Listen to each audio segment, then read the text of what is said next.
Part 1. George and Lisa are overseas students studying in Britain. They are returning home for the summer holidays. First, you have some time to look at questions 1 to 3.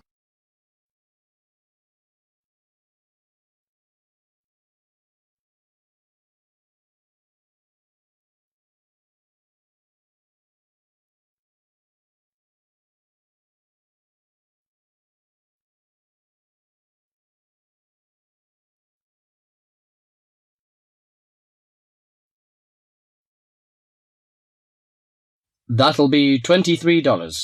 Right, there's your change. Have a nice trip. Oh, I'll just get your bags out of the boot. Thank you very much. Now, George, let's find the check-in desk. Yes, but with all the changes they have made here at the airport, I'm not sure where the check-in desk is. I know, it's strange, isn't it? Why don't we ask for help? Good idea. What about that man sitting down over there? Which one? The one with the hat on and in the trolley? No, the one with the uniform behind the table. I'll ask him. Excuse me, could you tell me where the check-in desk for France Air is, please?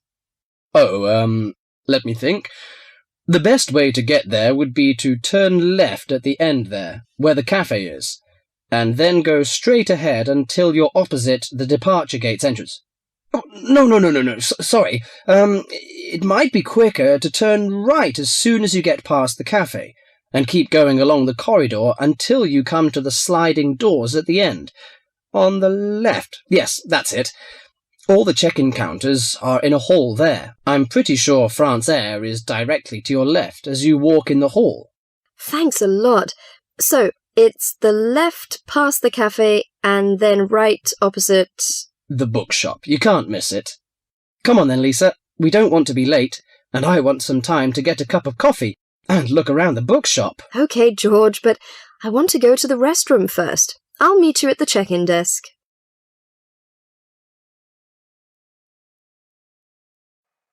Before you hear the rest of the conversation, you have some time to look at questions 4 to 10.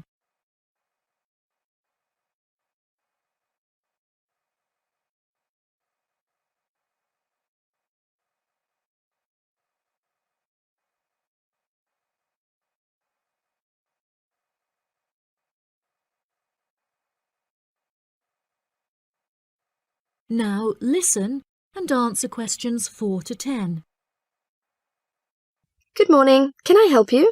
Yes, I would like to check in for flight FA492. Very good. Can I have your ticket and passport, please? Oh, yes, here you are. Okay, thanks. If you could just put your suitcase on the scales. Oh, I have this extra box that I want to take as well. Okay, well, that's extra luggage, so I'll have to get you to fill out an excess baggage declaration certificate. It'll cost extra, I'm afraid. Let me see. $40 exactly, if the total value of your contents is under $400. Oh, well, what's the form for?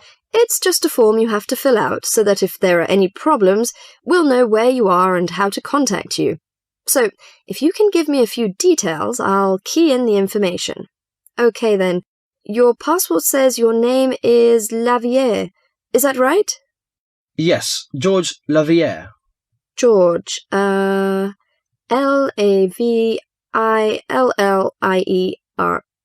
Good. Now, nationality. French? No, wait a minute. It's a Swiss passport. Well, yes, I live in France, but I was born in Switzerland. Swiss. Very good. Flight number FA492. Destination is... Paris.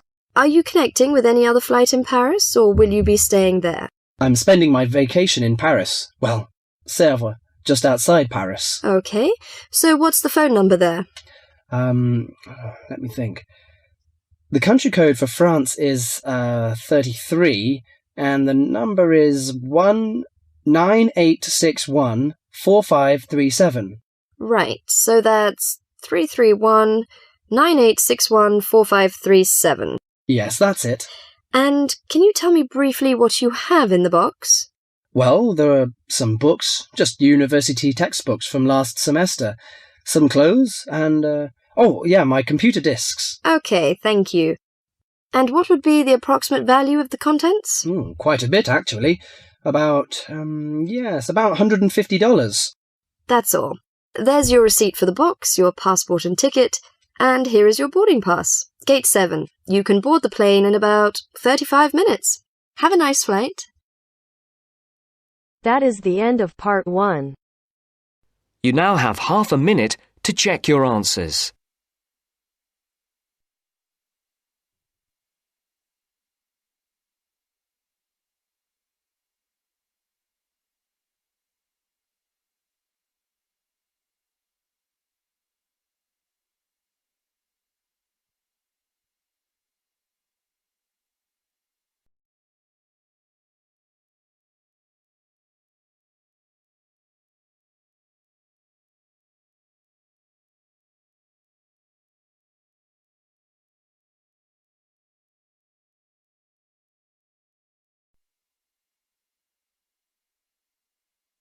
Now turns to part 2. Part 2. First, you have some time to look at questions 11 to 17.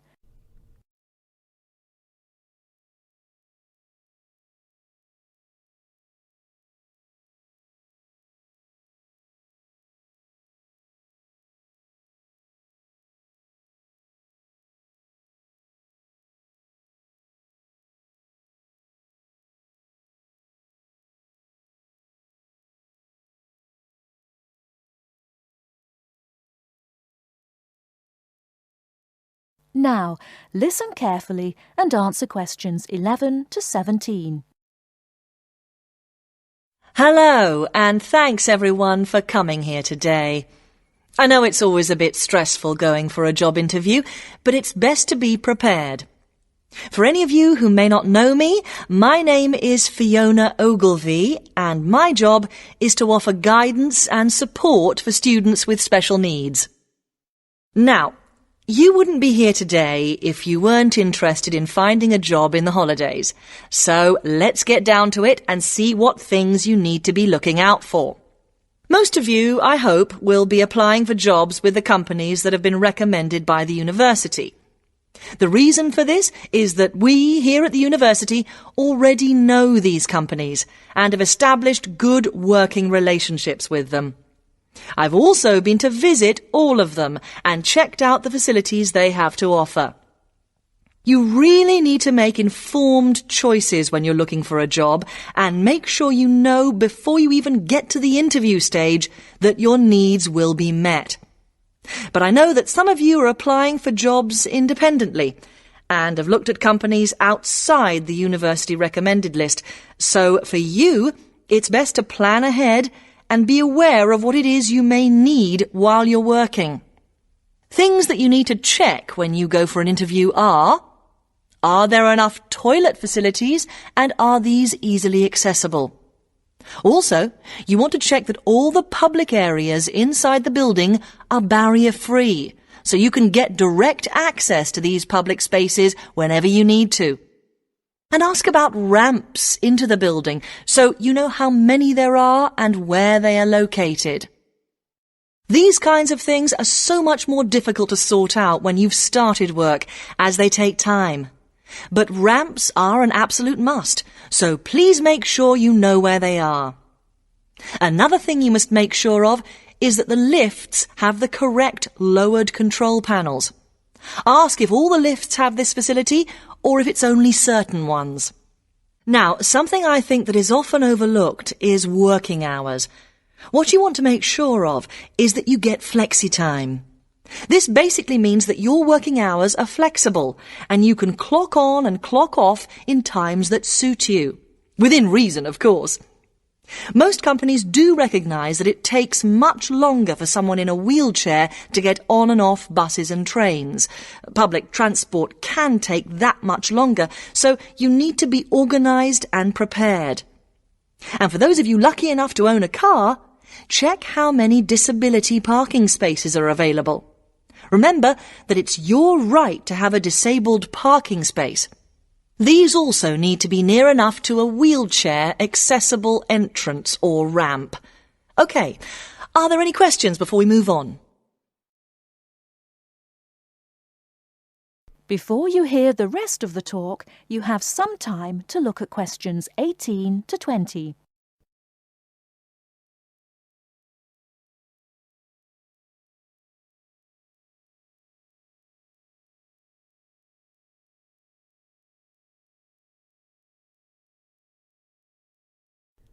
Now listen and answer questions 18 to 20.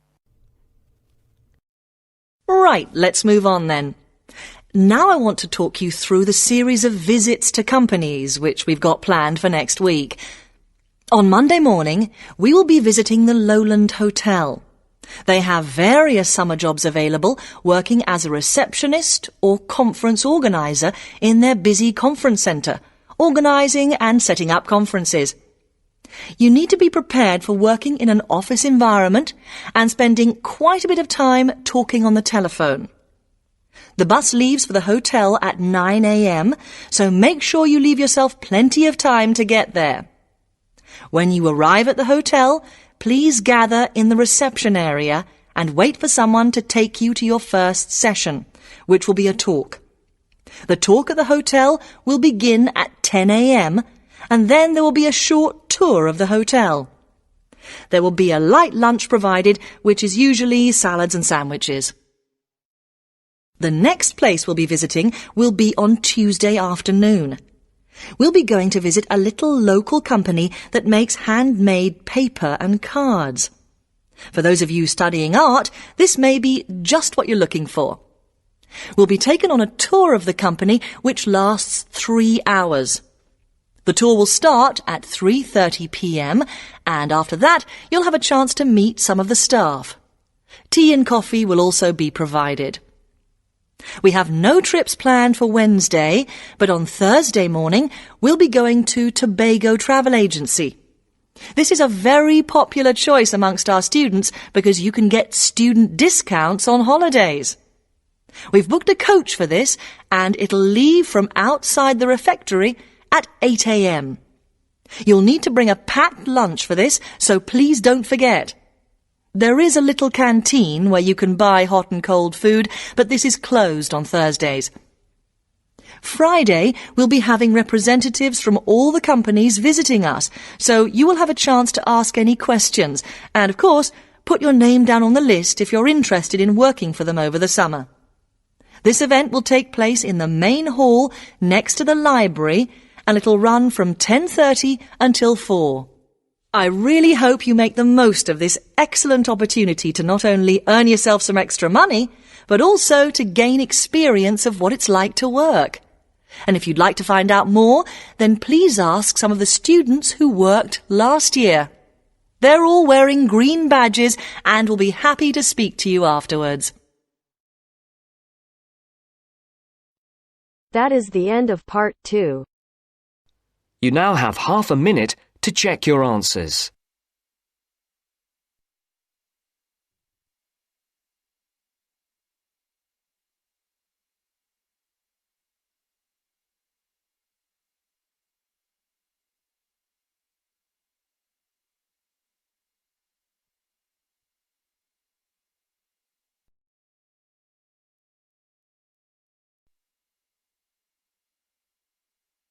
Now turns to part 3. Part 3. You will hear a tutor and 2 students discussing the best ways to study. First, you have some time to look at questions 21 to 25.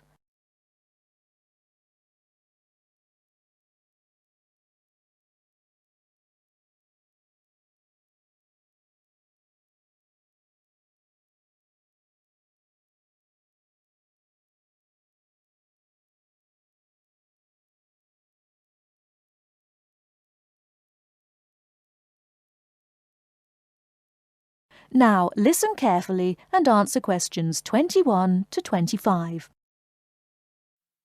Well, how are you both settling in? Fine. Yes, no problems. So far, anyway. Good. Remember that as your personal tutor, I'm here to help you if you do have any difficulties. Now, as you know, lectures start on Monday, so I thought we'd look at a few ways of making the most of them, especially in terms of the notes you take. Let's begin by thinking about what you can do before you even go to the lecture. Any ideas?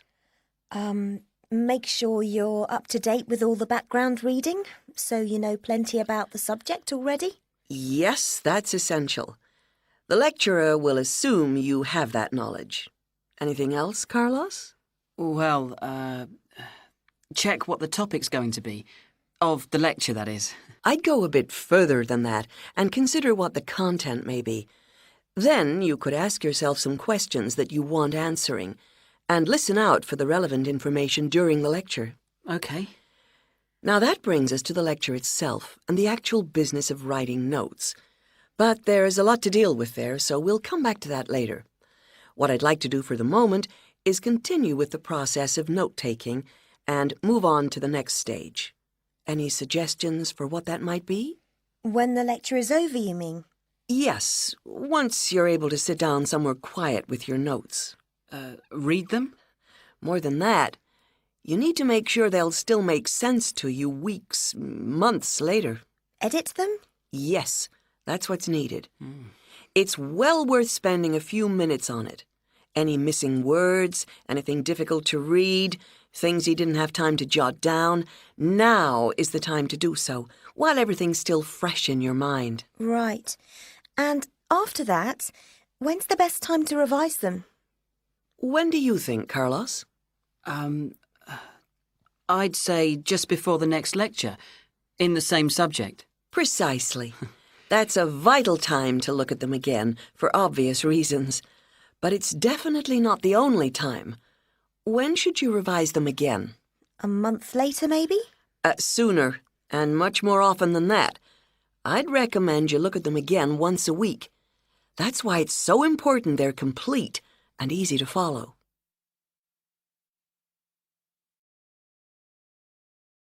Before you hear the rest of the talk, you have some time to look at questions 26 to 30.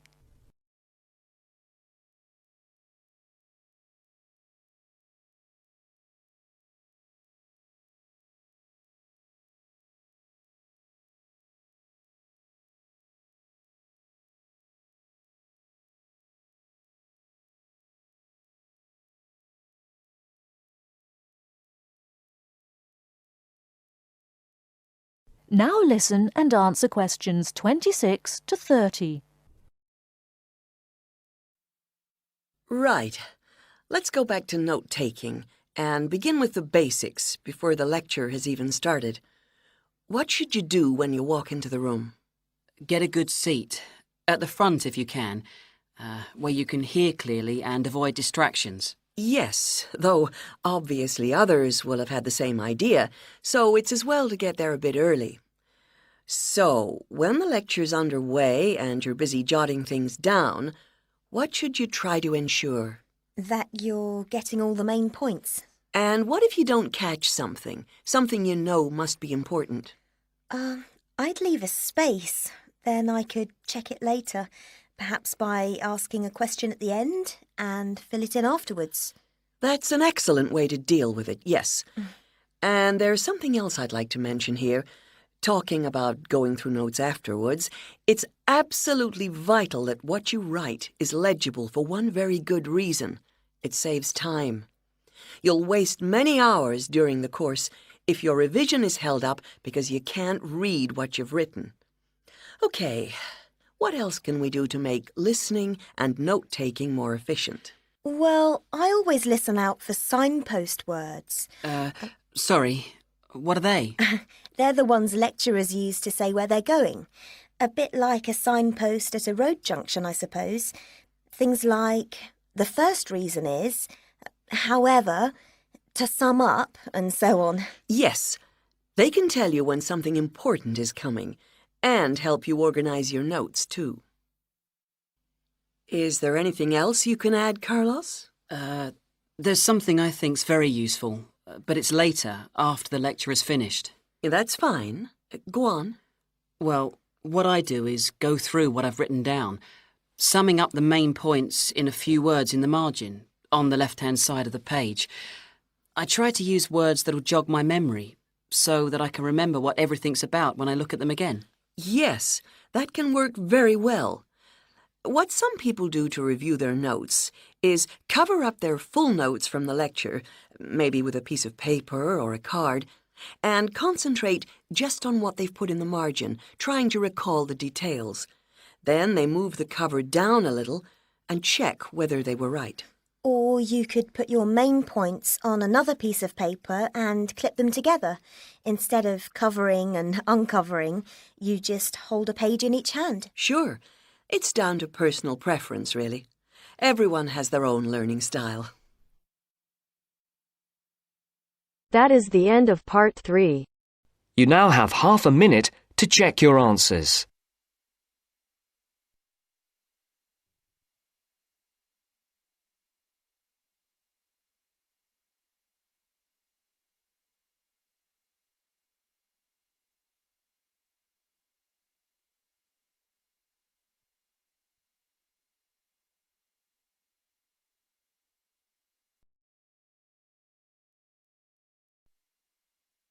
Now turns to part 4. Part 4. Now listen to the second part of the lecture. As you listen, complete the notes below. First, you have some time to look at questions 31 to 40.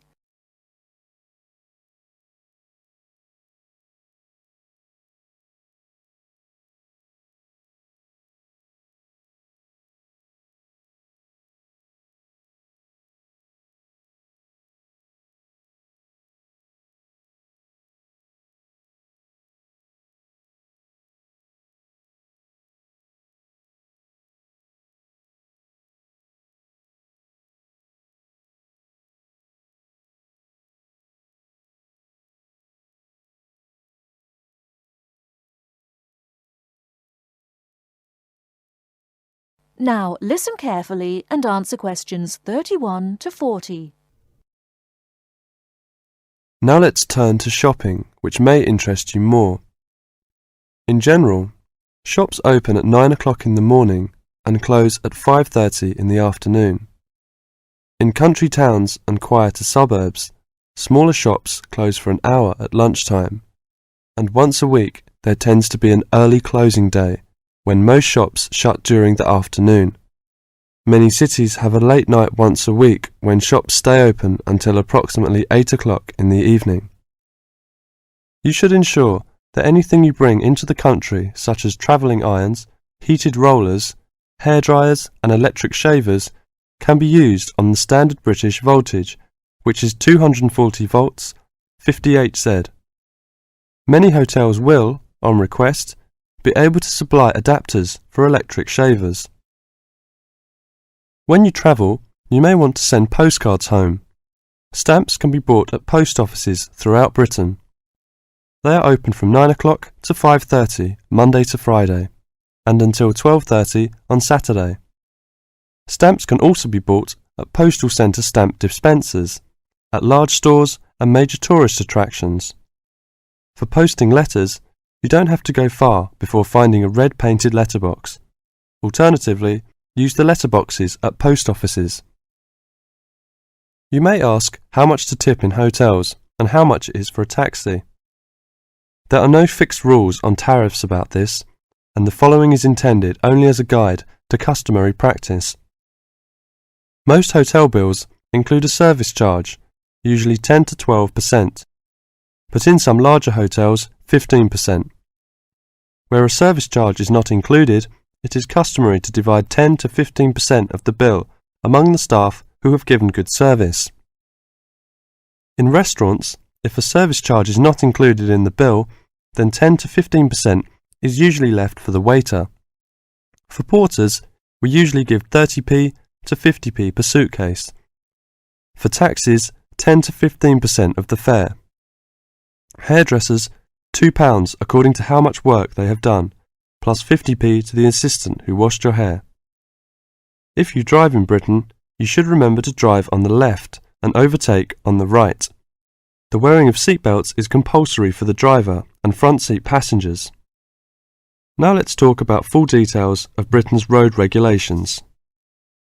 A copy of the Highway Code can be obtained from offices of the Automobile Association, AA, or Royal Automobile Club, RAC, at most ports of entry. These two motoring organisations can also provide plenty of helpful information to all motorists. Contact AA. Telephone is 01 854 7373, 24-hour service. RAC telephone is 0304 204 256, 24-hour service. For something more serious, telephone operators will give you the telephone number and address of a local doctor's surgery. Alternatively, you can go to the casualty department of any general hospital or, in the case of severe emergency, dial 999. 999 is free. Remember, unless you belong to a European Community country or one with which the UK has reciprocal health arrangements, you will be charged for the full cost of medical treatment in Britain, except in the case of accidents or emergencies requiring outpatients treatment only. It would therefore be wise to take out full medical insurance before leaving home. That is the end of part 4. You now have half a minute to check your answers.